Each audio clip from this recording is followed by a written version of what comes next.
Olá, Barbosa! Olá, telespectadores do TV News. Sejam todos bem-vindos a mais um Raquel Rocha Entrevista. A minha convidada de hoje é a doutora Ana Rios. Ela é médica, graduada pela UESC, especialista em endocrinologia. Ela é professora da AFIA e pesquisadora na área do diabetes. E é sobre esse assunto que a gente vai falar. Mas primeiro, seja bem-vinda, primeira vez aqui na TVI, né? Primeira vez. Obrigada, Raquel. Olá, telespectadores. É uma honra para mim ter sido convidada. Eu espero que seja a primeira de muitas. De muitas. Eu também espero que seja a primeira de muitas. Antes da gente entrar e falar sobre diabetes, que é a nossa pauta de hoje, você é mineira, não é? Sou mineira de Teófilo Otoni. E você veio para fazer faculdade. Isso. Para fazer a UESC. Isso. Eu passei pelo Enem, através do Enem, e aí eu vim em 2013 para cá, para Itabuna, dividindo sempre entre Itabuna e Ilhéus. Concluiu quando? Em 2018, 22 de dezembro de 2018. Então, não pensou em voltar para Minas? Porque muita gente, isso acontece, né? Muita gente vem, quando termina o curso, volta. Você ficou. Por que você ficou? Eu planejava voltar, eu falava que assim que eu pegasse meu diploma, eu voltaria para casa. Só que aí eu descobri que lá é onde o coração está, e o meu coração já estava aqui. As portas foram se abrindo para mim, aqui na região. Sim. Meu marido veio para cá, né? Ele é de Minas também? Também. Veio para ficar perto de você. Perto de mim. E mineiro, eu não sei se você sabe, mas mineiro, quando vê praia, ele fica assim, um pouquinho alucinado. Então, a região é muito bonita. Então, foi uma das coisas que nos cativou para continuar aqui, além da oportunidade de trabalho, das pessoas, da receptividade do baiano. E aí a gente ficou. E quando você pensa em Minas, assim, além da comida? Boa. O que você sente falta? Da minha família. Da família. Do jeito mineiro. Sabe por quê?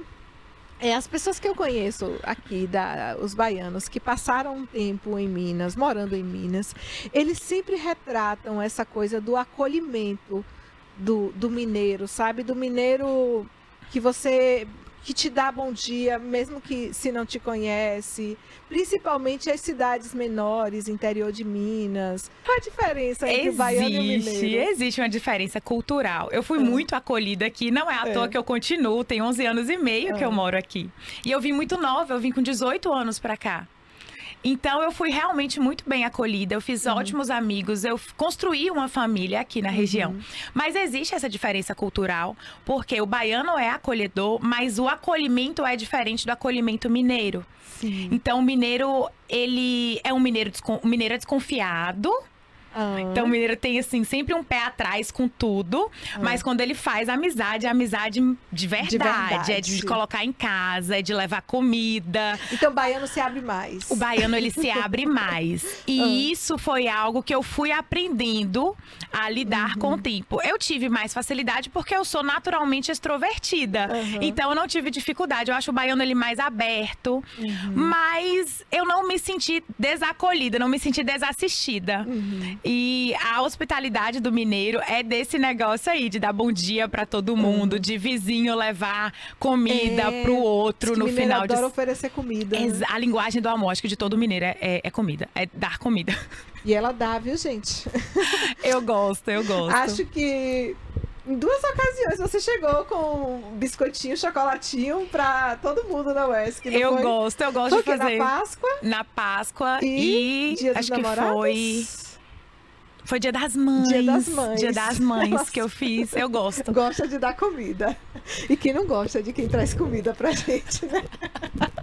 Verdade. É o jeito mineiro de conquistar. De conquistar as pessoas. Gente, mas a nossa pauta de hoje é diabetes.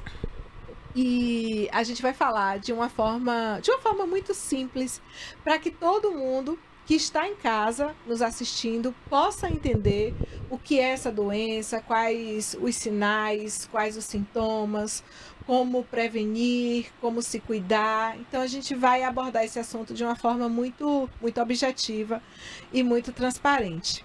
Primeiro, como você se interessou pelo diabetes? Foi na graduação ainda?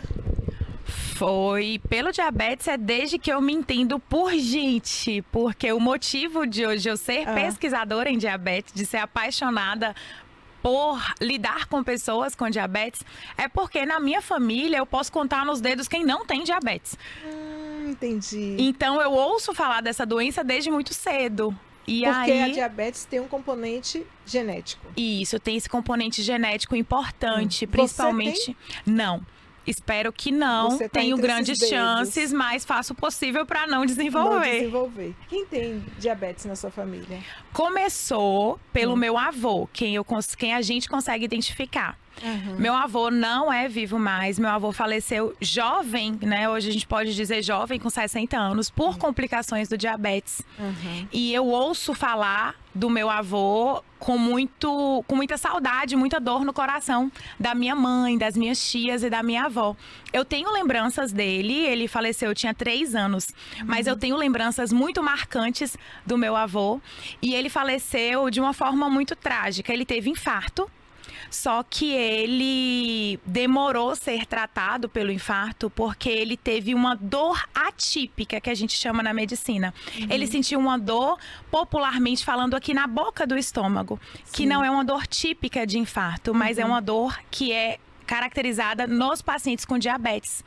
Então ele sentiu essa dor no estômago, procurou ajuda médica e morreu esperando uma endoscopia. E depois descobriram que, na verdade, o que ele teve mesmo foi infarto. Ou seja, se ele tivesse... Alguém que tivesse esse olhar, que suspeitasse que era um infarto, ele poderia ter vivido muitos anos ainda. Poderia ser melhor assistido. Então, isso vem desde pequena. Sim. E na faculdade, naturalmente, você começou a ter outro olhar quando você foi estudar.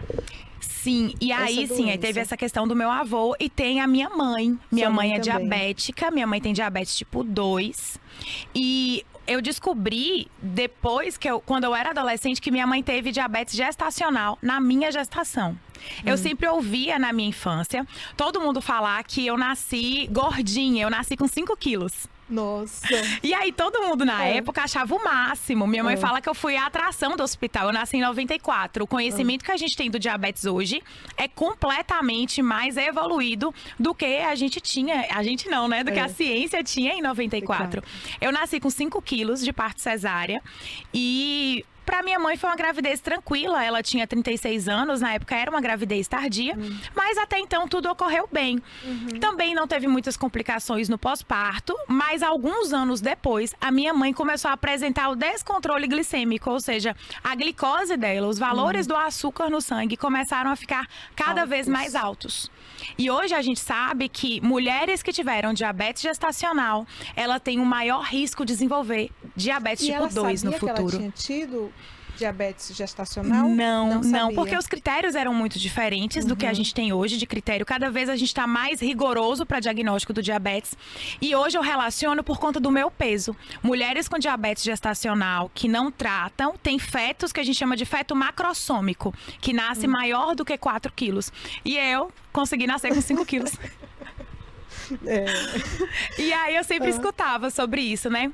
E voltando ao assunto... Que para as pessoas era sinônimo de um bebê saudável, né? Não, era ótimo, né? Que mãe que não gosta de ter o filho gordinho, rechonchudo. E eu sempre escutava sobre isso, sobre diabetes, que minha mãe era diabética. Minha mãe teve o diagnóstico do diabetes definitivo mesmo, do diabetes tipo 2, quando ela se divorciou do meu pai. E você tinha 12 Eu tinha anos. em torno de 11, 12 anos, né? Nessa faixa. E ela não aceitava o diagnóstico do diabetes. Ela achava que era diabetes emocional, que é muito falado. Explica pra quem tá nos assistindo a diferença entre o diabetes tipo 1 e tipo 2. Eu costumo falar que são doenças completamente diferentes. Não parece nem que é a mesma doença.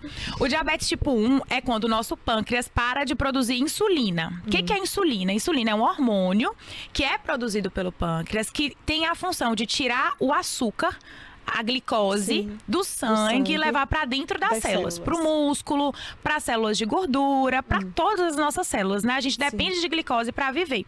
E a insulina que faz esse transporte, seria esse caminhãozinho de transporte. O diabetes tipo 1, o pâncreas ele para de funcionar. Não produz a insulina. Ele para de produzir insulina. Já no tipo 2, a pessoa no início da doença, ela produz insulina, só que essa insulina tem dificuldade de agir. Seria como se as portas para esse caminhão caminhão, elas estivessem fechadas. Entendi. E aí, o diagnóstico da minha mãe é diabetes tipo 2, que tem a base principal de resistência à insulina. Mas ela produz a insulina. Ela produzia insulina, hoje não mais, porque ela ficou tanto tempo sendo mal conduzida, que aí também tem a relação com a própria evolução da doença, que foi parando de produzir insulina. Seria como se o pâncreas fosse produzindo tanta insulina, porque tem a resistência, né? As portinhas estão fechadas, então a fábrica vai mandando o caminhão. Caminhão chega, tá com porta fechada. Uma hora acaba os caminhões da fábrica. Então, ela hoje faz uso de insulina. Diariamente? Diariamente. Quem faz uso de insulina normalmente é... Todos os dias, né? De 1 a 4 vezes ao dia. Vai depender muito aí da reserva de insulina que essa pessoa ainda tem. Hoje minha mãe usa 2 tipos de insulina. Um tipo ela usa 1 vez ao dia e o outro tipo ela usa 3 vezes ao dia. Quando ela descobriu, foi porque ela fez um exame ou ela já estava sentindo alguma coisa? O diabetes, ele é a doença silenciosa ou ele dá sinais que as pessoas podem identificar? O problema do diabetes tipo 2, e é que a gente bate tanto na tecla do rastreamento, é que ele é silencioso. No início ele é silencioso. E a nossa oportunidade de tratar é no início. Quando a gente então, dá o diagnóstico, de exames mesmo laboratoriais. Exatamente. E aí, no início, ela não tinha sintomas relacionados ao diabetes. Ela tinha sintomas emocionais que levou a procurar o cardiologista. E endocrinologista, a gente não sabia nem o que era. Nem o que era. Eu sou de família simples. Até então, não tinha nenhum médico na minha família. Hoje, quem é médica na minha família sou eu. E aí, ela procurou o cardiologista. E ela achava que tinha diabetes emocional, porque tinha toda uma questão emocional envolvida naquela... O processo de divórcio não é fácil pra ninguém, né? E aí ela descobriu o diabetes, mas ela não aceitava por conta de toda a carga emocional que o diabetes tinha na vida dela. Que é o que acontece também na vida dos meus pacientes. Pelo diabetes ter esse componente familiar, geralmente o paciente que ele chega para mim com o diagnóstico do diabetes, ele tem uma dificuldade de aceitação porque ele já sofreu, porque alguém da família, ele cuidou de alguém da família dele que sofreu as consequências do diabetes. Então, ela perdeu o pai por diabetes. Ela não queria ter essa doença, então ela viveu muitos anos em negação. E aí, negação também, sem se tratar, sem fazer uma dieta adequada.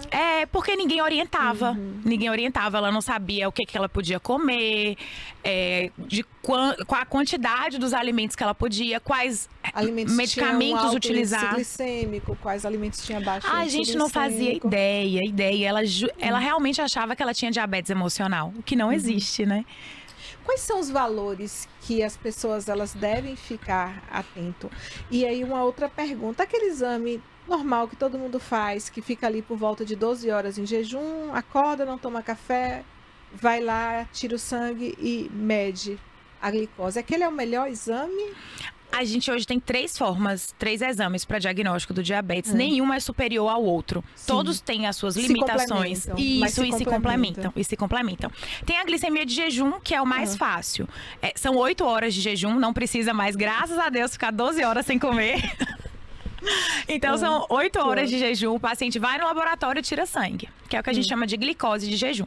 Aí a gente aceita valores até 100. Passou de 100, já liga o alerta, porque de 100 até 125 é pré-diabetes. Sim.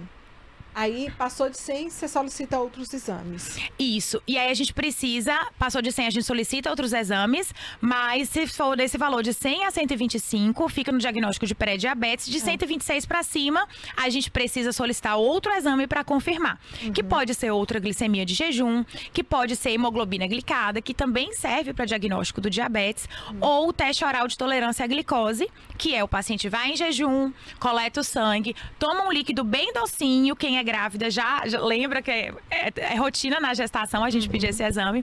Toma um líquido bem doce e aí 1 hora e 2 horas depois coleta novamente o novo sangue pra gente entender como o corpo está respondendo à glicose que está ingerindo. Que no caso não é nem ingerindo, né? Nesse caso é ingerindo, mas assim, a gente vê o valor no sangue mesmo. Vamos pensar preventivamente, né? Quem tem um histórico familiar, significa que essas pessoas têm um maior risco, estão mais suscetíveis, né, por conta dessa predisposição. Não quer dizer que vai ter diabetes, mas tem um maior risco, como é o seu caso. Sim, sim. Principalmente por ter sido um feto macrossômico. Hoje eu tenho risco não só de diabetes. Então, mamães e mulheres que estão gestantes ou estão pretendendo gestar, cuidem da sua saúde, porque primeira herança que a gente dá para os nossos filhos tá no nosso DNA, na nossa mitocôndria. E aí o diabetes, ele vai passar. Né? Esse risco do diabetes, ele pode passar para os nossos filhos. Então, eu tenho risco aumentado de diabetes, de obesidade. Sim. E tem sido investigadas várias outras doenças relacionadas, né? Para esse feto de mãe, para essa criança de mãe diabética, que hoje não sou mais criança. E como agir preventivamente, assim? Seria através da alimentação, de exercícios físicos? O que as pessoas podem fazer para evitar, né, que o diabetes ele se instale, se desenvolva? Estilo de vida saudável. Hoje o estilo de vida saudável ele é superior a qualquer medicamento de forma isolada. Então, até para quem toma medicamento, é estilo de vida com medicamento. Então, o que seria esse estilo de vida saudável? A alimentação.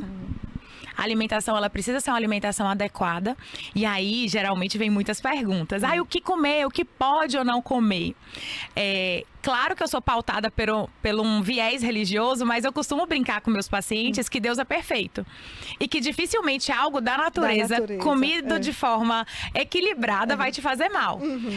E aí o homem foi lá e inventou os industrializados. E aí vem biscoito, hambúrgueres, pizzas. E tudo isso de forma exagerada pode provocar aumento de peso.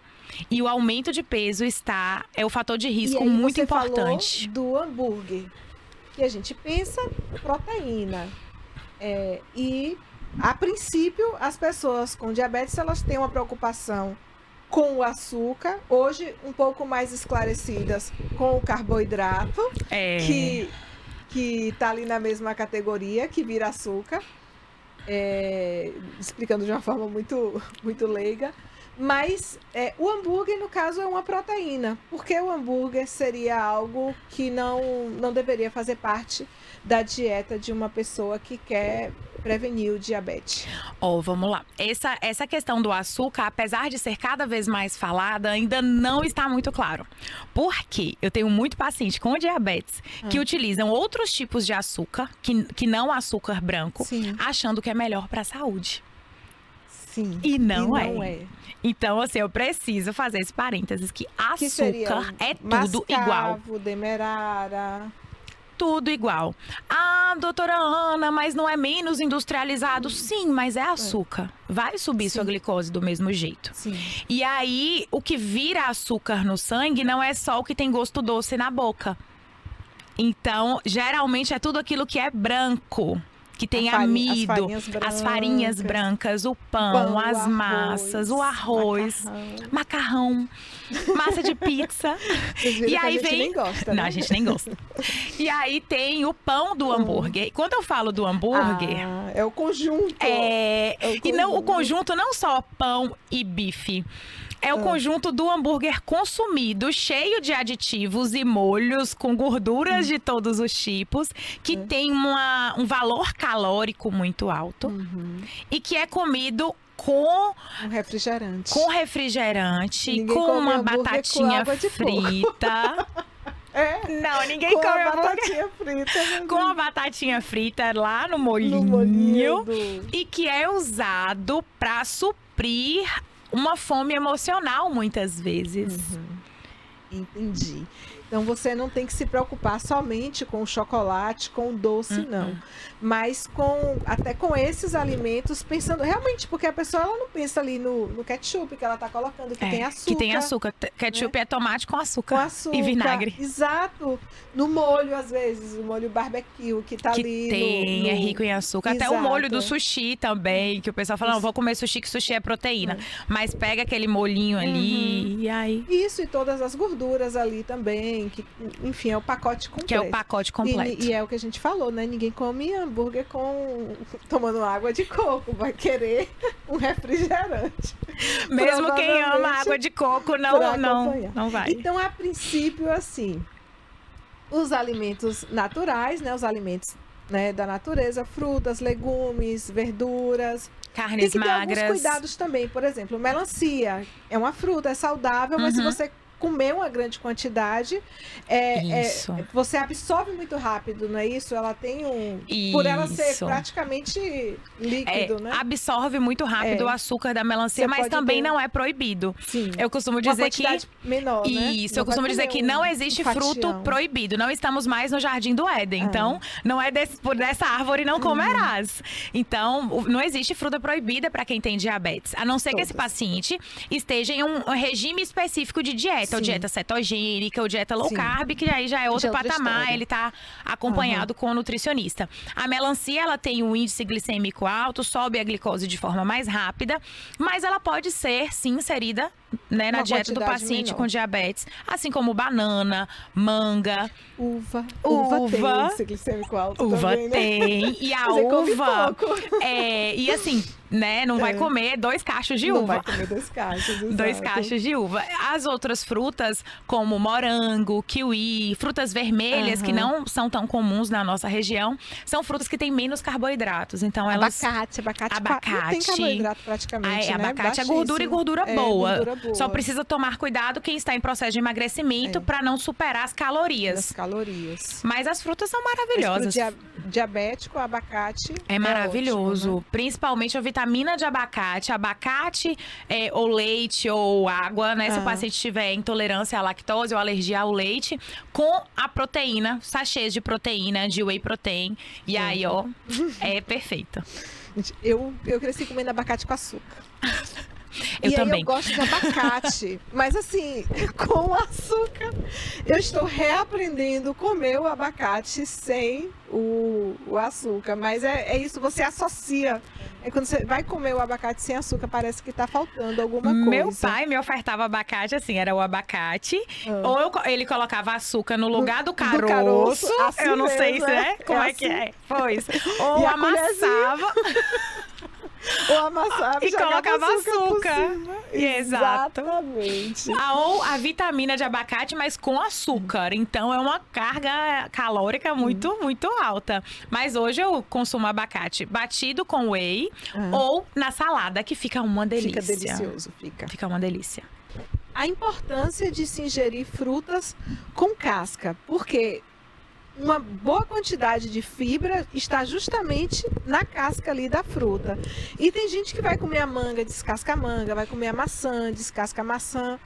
E qual o papel da fibra na questão da absorção do açúcar da fruta? Tem uma relação aí, não tem? Isso. A fibra, ela retarda a absorção. E ela aumenta a saciedade, então vai te deixar mais cheio, com o estômago mais cheio. Laranja. Doutora, posso comer laranja? Pode chupar laranja e comer o bagaço da laranja. Não só aquele suco da laranja.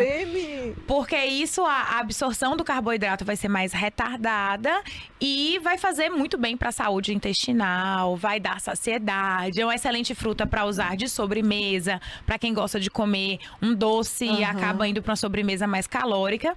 Comer uma laranja ali depois do almoço, geladinha, é excelente. Então não é só comer fruta e pronto, é como você come essa fruta, né? Comer essa fruta com casca. E tem uma diferençazinha se você come a fruta muito madura ou um pouco menos madura, não tem? Tem, porque o amido vai estar mais quebrado, né? A glicose vai estar mais de fácil absorção. Mas eu também não sou muito xiita em relação a isso, não sou muito... mas a gente percebe que a fruta, quanto mais madura, mais doce. Isso. Mais doce ela fica, não é? Isso, mais doce ela fica na boca, né? A sensação do doce. Mas também não é obrigada a comer banana verde, não, tá? Nem manga verde. Nem manga... Com sal. A pressão agradece. Eu adoro manga assim, mais verdinha. Criada comendo manga verde mesmo. Com sal. Né? Com sal. Fomos criadas de forma muito semelhante. Exato. Bom, então a gente falou aqui da parte de prevenção, que é alimentação saudável e exercício físico. E aí as pessoas podem falar assim, mas por que o exercício físico vai me ajudar a a prevenir o diabetes? Qual o papel do exercício físico nessa história toda aí que a gente está falando? Explica para as pessoas. Olha, exercício físico é vida, assim, de forma literal mesmo. E eu não entendo quem não faz exercício físico, quem é sedentário, de verdade, assim. Eu não consigo entender porque você gosta, né? Não, é porque eu entendo a importância daquilo pra mim. É importante mesmo, é importante. E eu aprendi isso, porque apesar de ter sido uma criança muito ativa, eu fui a filha caçula. Minha mãe tinha medo de eu quebrar o braço, de eu me machucar. Ela não queria que eu fizesse educação física na escola, porque ela tinha medo que eu me machucasse. Mas o exercício físico, ele é fundamental na prevenção do diabetes. Ele é fundamental na prevenção de quem tem pré-diabetes, para evoluir para diabetes tipo 2. E para o tratamento do diabetes. Então, quem faz exercício físico com frequência, com regularidade, vai ter a glicose menor, vai usar menos remédios para controlar o diabetes e até quem utiliza a insulina. No paciente com diabetes tipo 1, a gente vê isso de forma muito frequente. E no paciente com diabetes tipo 2 também. Porque o exercício físico, ele... Lembra que eu falei dos caminhõezinhos, que quando chega na célula tem a portinha? Sim. O exercício físico, ele vai lá e arromba essa porta. A insulina vai entrar assim. E ele também utilizaria esse açúcar que você ingeriu como fonte de energia? Exatamente. E aí esse açúcar não fica na sua corrente sanguínea? Isso, ele utiliza as nossas reservas de energia e mais do que isso, porque senão a gente vai associar o exercício assim, eu gastei 200 calorias, mas 200 calorias a gente come o quê? Uma banana e meia, não é só isso. Na abertura ali da portinha da célula, o dia todo. Então você fez exercício de manhã, a portinha tá lá fica aberta para a glicose entrar, para a insulina agir, além dos outros benefícios. Saúde mental, faz bem pro coração. Dieta, exercício físico. E sono. Sono de qualidade também. Sono de qualidade. Tem muito paciente que não controla o diabetes porque não dorme direito. E a parte emocional? Porque, assim, na clínica, os pacientes, eles relatam muito que quando não estão emocionalmente bem, quando acontece alguma coisa, parece que automaticamente ali o diabetes piora, o açúcar sobe. Qual é essa relação entre o emocional e isso, o nível de açúcar no sangue da pessoa? E isso é importante para a gente responder a pergunta se existe ou não diabetes emocional, que eu falei no início. Sim. Porque muitos pacientes já vêm para mim e falam assim, eu tenho mas meu diabetes é emocional, porque quando eu tô nervosa, ele tá alto. Todo mundo, todos nós, a gente precisa de glicose para viver. Quando a gente passa por determinado estresse, de forma aguda, se a gente toma um susto aqui agora, a gente libera no nosso sangue alguns hormônios que na medicina a gente chama hormônios contrarregulatórios, hormônios que vão aumentar a glicose no sangue, porque a gente precisa de energia para fugir. É uma reação de fuga ou luta. Ou luta ou fuga. Então, a gente precisa de energia ou para lutar ou para fugir. Então, qualquer estresse, o estresse agudo, sobe hormônio, sobe glicose. Sim. E o estresse crônico também não é diferente. Sobe os nossos hormônios contrarregulatórios e sobe a nossa glicose no sangue, até de quem não tem diabetes. Até de quem não tem diabetes. Agora, no paciente com diabetes, isso é feito de forma muito intensa. Então, o paciente com diabetes, principalmente o paciente que tem diabetes descompensado, que está descontrolado, que não está com tratamento adequado, quando ele está passando por uma situação estressante, a glicose vai subir mais do que o normal. Então, vamos supor que é um paciente que vem sempre ali com a glicose de 200, não se incomoda muito porque não está sentindo nada. Exato. E aí, começa uma situação estressante na família ou no trabalho, a glicose vai para 400 e 400 é o número que assusta, 300 é o número que assusta. 200, o paciente ainda fica assim, não, meu diabetes é assim mesmo. Agora, quando ele se estressa e vai para 300, 400, aí ele costuma ter medo. Mas o de 200 é perigoso? Nós que estamos acostumadas a fazer exame e dar ali em torno de 95, às vezes beira o 100... eu não sabia que existiam esses valores tão absurdos. Até que o meu pai, ele ficou internado para o tratamento da Covid e ele precisou tomar muito corticoide. Isso. E ele, depois que ele já não estava mais com Covid, ele não podia receber alta porque o açúcar dele estava em 400, 500. Justamente por conta do tratamento que ele tinha feito com o corticoide. E meu pai, ele tem miastenia graves. E um dos tratamentos da miastenia seria o tratamento com corticoide. Isso. Ele não pode fazer o tratamento com corticoide por causa do diabetes.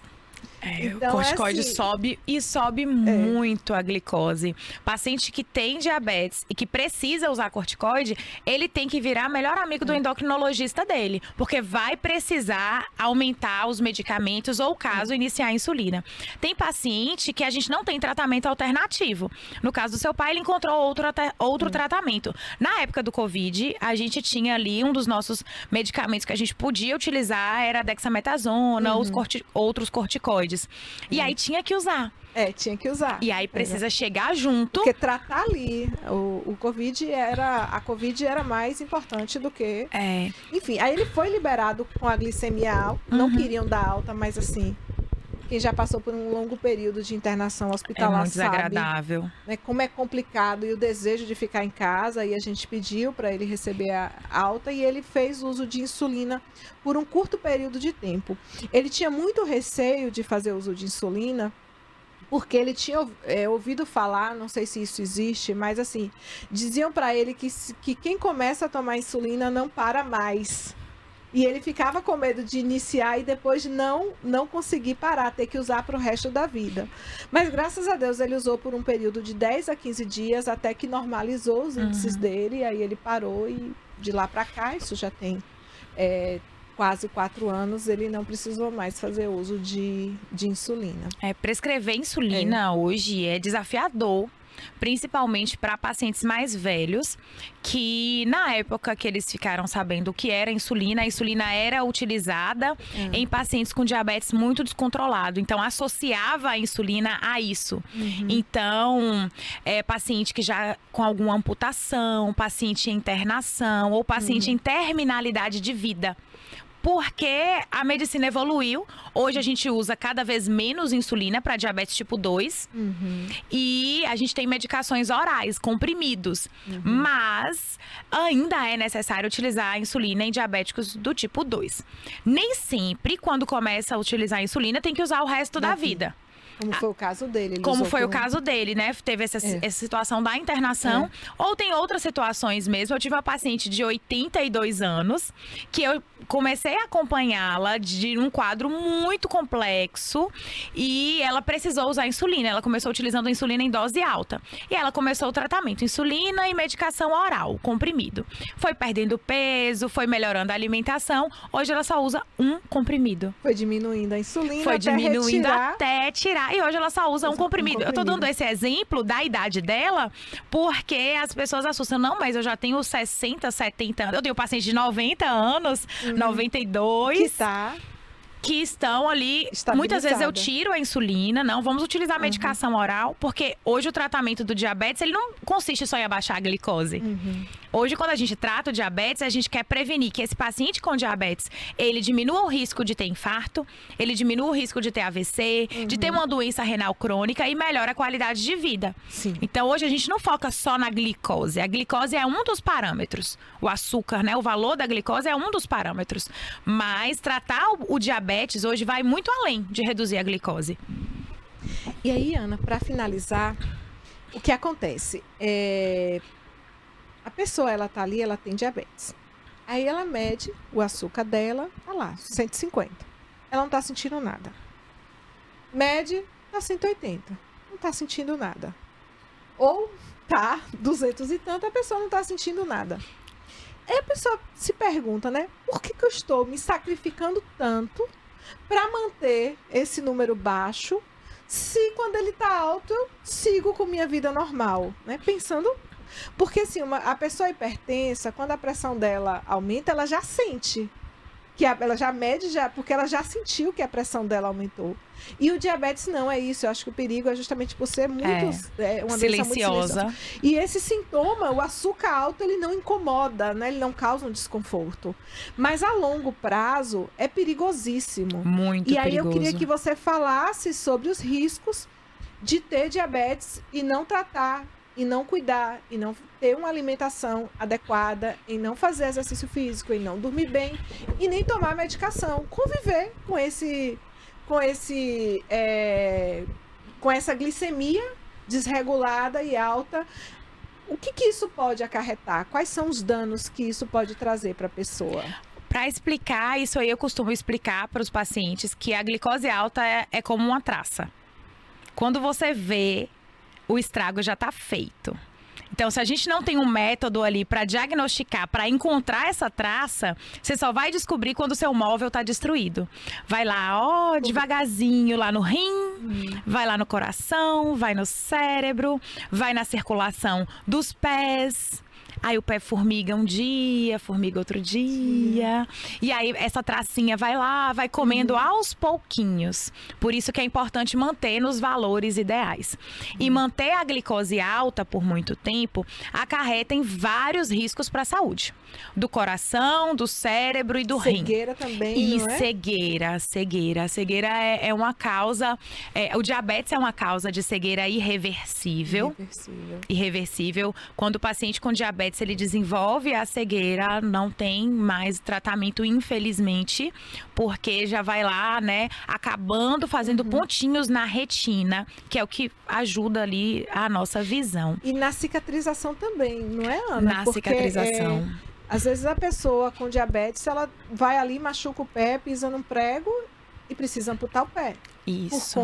Por conta do diabetes que está descompensado. E muitas vezes o corpo esse paciente não conseguisse cicatrizar. Né? Esse paciente que ele que machucou o pé, mesmo a gente controlando o diabetes, a lesão, o machucado no nervo já foi feito de forma tão grave que mesmo diminuindo o valor do açúcar no sangue, a gente não consegue mais controlar essa lesão, seja no coração, no olho ou no cérebro. Vou dar o exemplo da minha mãe, assim, o que me fez estudar diabetes e encarar, né, levantar essa bandeira foi que eu era muito curiosa, então desde adolescente eu era curiosa, eu buscava entender por que o diabetes dela não abaixava, por que os remédios que ela recebia no posto de saúde não faziam efeito para ela e por que as pessoas, que os profissionais de saúde achavam que ela estava mentindo e ela não estava.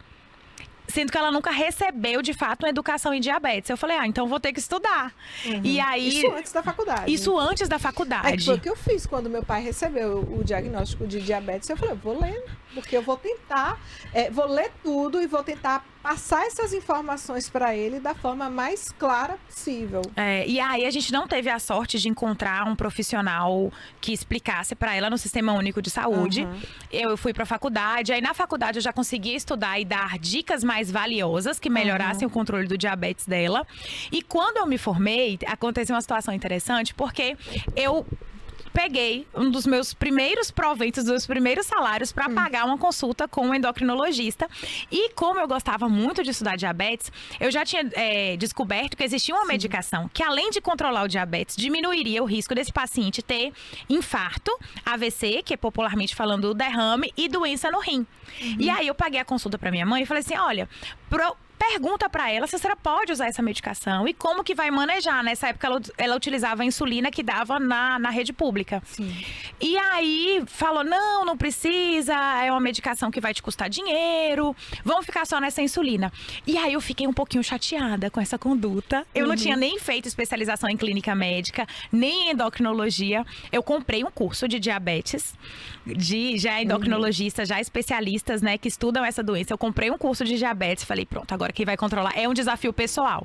Quem vai controlar esse diabetes sou eu. Minha mãe sou eu. Porque ela descobriu a retinopatia diabética, que é a lesão do diabetes no olho, com alto risco de cegueira. Então hoje a gente convive com esse fantasma, que se o diabetes dela tivesse sido compensado, hoje ela não teria esse risco de perder a visão, que é um fantasma que volta e meia nos assombra.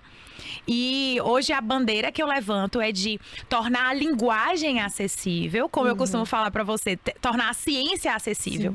Explicar para o paciente, porque quando ele entende, Raquel, ele vai tomar o remédio. Mas ele precisa entender. O porquê. Ele precisa entender o porquê. E não é só o medo da complicação. Não é só você impor, faça isso e não. ponto. Até porque Explica são por que adultos. Que isso é importante. São pessoas adultas. E a maioria dos meus pacientes pacientes com diabetes, a maioria tem idade para serem meus pais.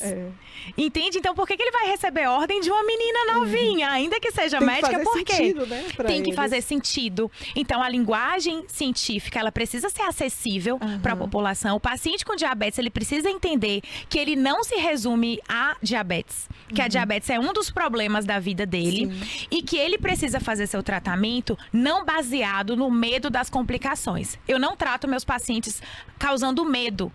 Eu procuro mostrar para eles como vai ser a vida deles, a velhice, se eles tiverem um diabetes controlado. Vão ver os netos crescerem, vão ver os filhos terem filhos, os netos terem filhos. E isso é muito mais prazeroso e é muito mais motivador do que fazer algo por medo. Até na educação infantil não se faz isso mais. Verdade. Quanto mais em adulto. Então eu não falo pro paciente, olha, você tem que controlar o diabetes, senão você vai ficar cego. Que horror! Não é assim que as coisas funcionam. Você vai sempre focando na qualidade de vida que ele vai ter, nos anos que ele pode viver. Até porque esse medo aí, ele é disseminado por pessoas próximas a esse paciente e gera irritação. E gera irritação. Exato. Então fica lá, o paciente, aí a filha dele, pai, você vai comer isso? Você quer ficar cego? Você quer ter um infarto? Isso é chato, é um pitaco chato. Eu sei que é um pitaco de preocupação. Forma de cuidado, né? Mas quando ele me procura, ele não quer um pitaco, ele não quer uma ameaça, ele quer cuidado. Ele quer cuidado. Ele quer cuidado, ele quer entender o que está acontecendo com o corpo dele. Então eu aprendi primeiro com a história do meu avô, depois com a história da minha mãe, que eu tive a oportunidade de intervir, de agir de forma tardia, mas hoje eu já consigo agir. E aí, meu irmão, aos 40 anos, foi diagnosticado com diabetes tipo 1 do adulto. Isso tem 3 anos. Então, assim, da minha família próximo, de parentes de primeiro grau. Você também cuida do seu irmão. E eu também cuido do meu irmão. Então, eu sou uma das poucas pessoas da minha família que não tem diabetes. Eu não vou nem falar tia, essa aí eu vou pular. Pra ela, né? Então você diria que se especializou em diabetes por amor? Por amor. Movida pelo amor. Né? Movida pelo amor e por tentar entender. Por tentar fazer diferente. Eu entendo hoje e eu prego hoje que o conhecimento liberta. Sim. Não é só acesso à medicação mais cara. A gente sabe que tem essa dificuldade de acesso da maioria da população, infelizmente, aos medicamentos de primeira linha. Só que se esse paciente ele tem um acesso a um tratamento de qualidade, ele entende a importância de fazer uma caminhada na beira-rio. Ele entende a importância de fritar um ovinho de manhã para comer com cuscuz e não só comer o pão. De coisa cara, não, eu tô falando do básico. Na beira-rio, não precisa o básico faz muita diferença pro paciente que tem diabetes. São as pequenas escolhas, né? Mas ele precisa saber. Ele precisa saber.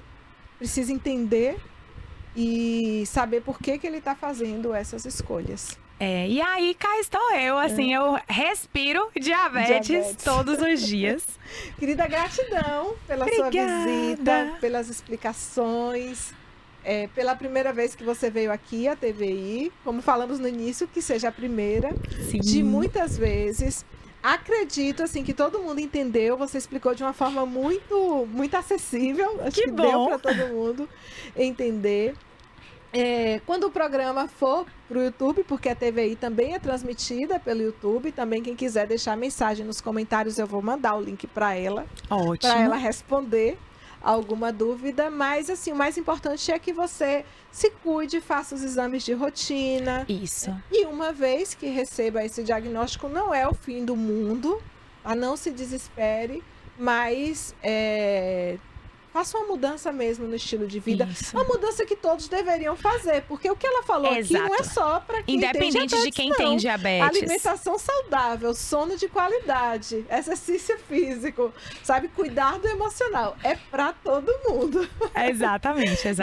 Gratidão mesmo. Eu que agradeço pelo convite. E já fica o convite pro retorno. Pode deixar.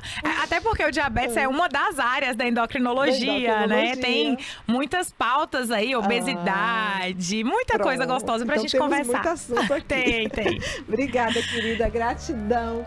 Gratidão a você que nos assistiu, que nos acompanhou até aqui. Lembre-se sempre, cuide da sua saúde, cuide de quem você ama, cuide do seu corpo, do seu coração e seja feliz todos os dias. Beijos.